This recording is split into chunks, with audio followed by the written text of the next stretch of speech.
Today on r/MaliciousCompliance. Okay HR, he's your problem now.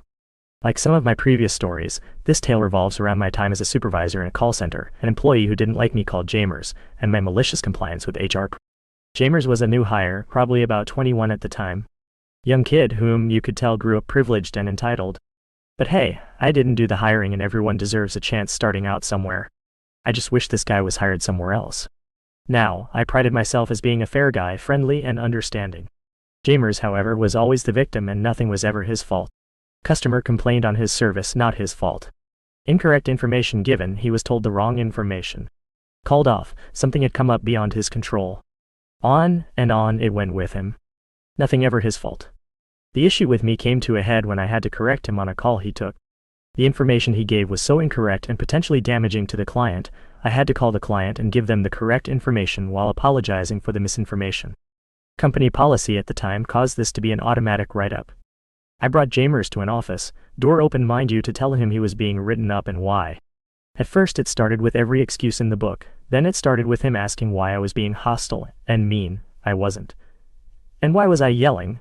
Again, I wasn't, and the door was left open so there would have been multiple witnesses. He refused to sign the write-up. That's fine, it would go in his file regardless. As we were done, he marched up to HR. About half an hour later, HR called me into their office. They asked me why I yelled and cussed at Jamers. WTF, now my bad for not having another supervisor with me when writing him up, but everyone would have heard me yelling had it happened. I'm a big guy, and my voice carries. I denied this, of course. HR told me they were throwing out this write-up since to them it wasn't a big issue. This act effectively neutered me, which caused a ripple effects. It was now known if I did my job, HR would just reverse anything I did. HR also told me from here on out, if Jamers had an issue or infraction, they would handle it. Okay. So here is where the malicious compliance comes into play. They had no idea how many side conversations and other crap I had to deal with when it came to Jamers. Needed to call off, sorry, go talk to HR, got a complaint, I'd tell him to go to HR and I'd send them an email why. Requesting a day off to HR you went. It became a fact that HR had to deal with him once to twice a day for months.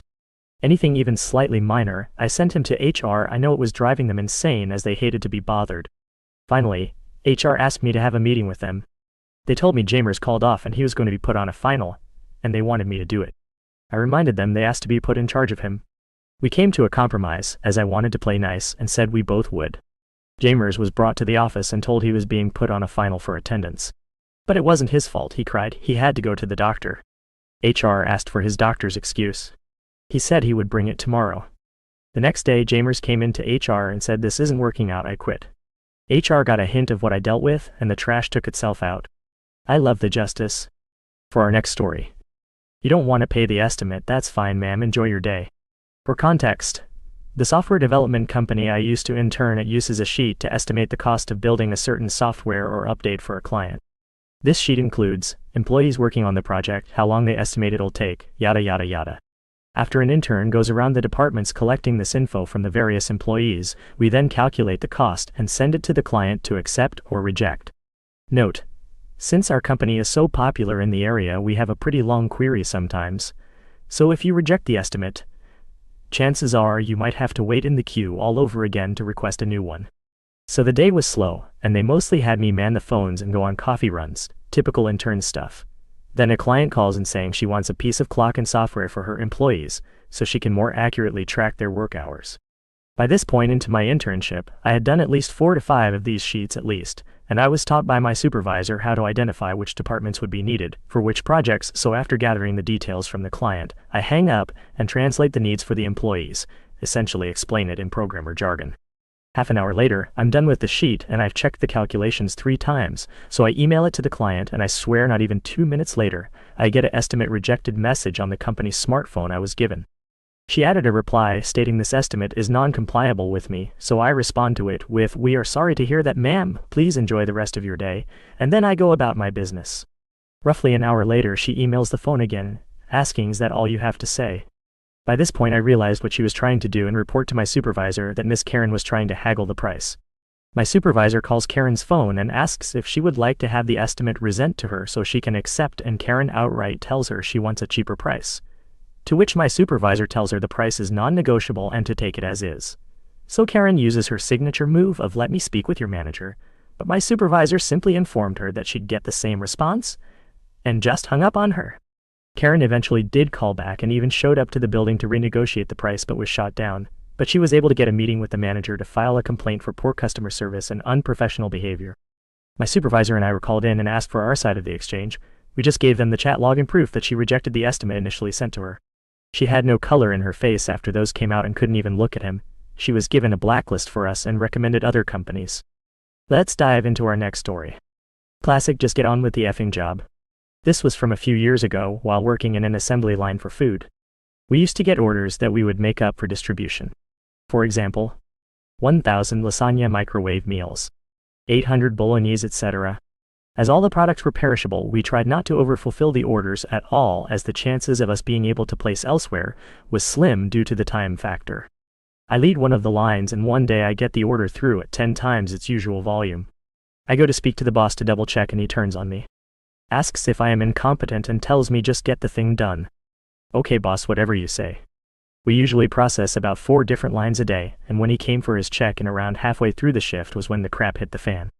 It was then he realized that there was a mistake and we had overproduced the order by 5 times at that point. There was nothing he could say but to move on to the next line.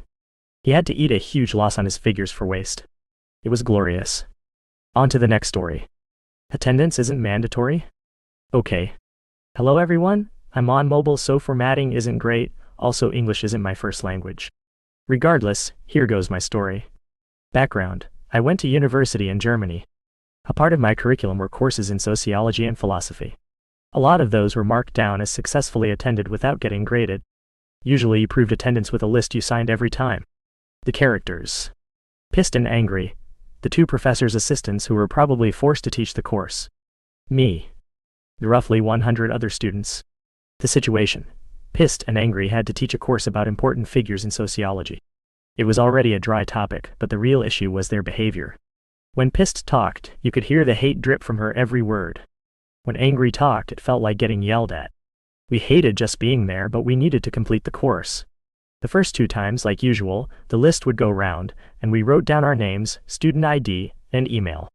The 3rd time, however, the lecture was almost over, and the list hasn't gotten to me yet. So I raised my hand and asked about it.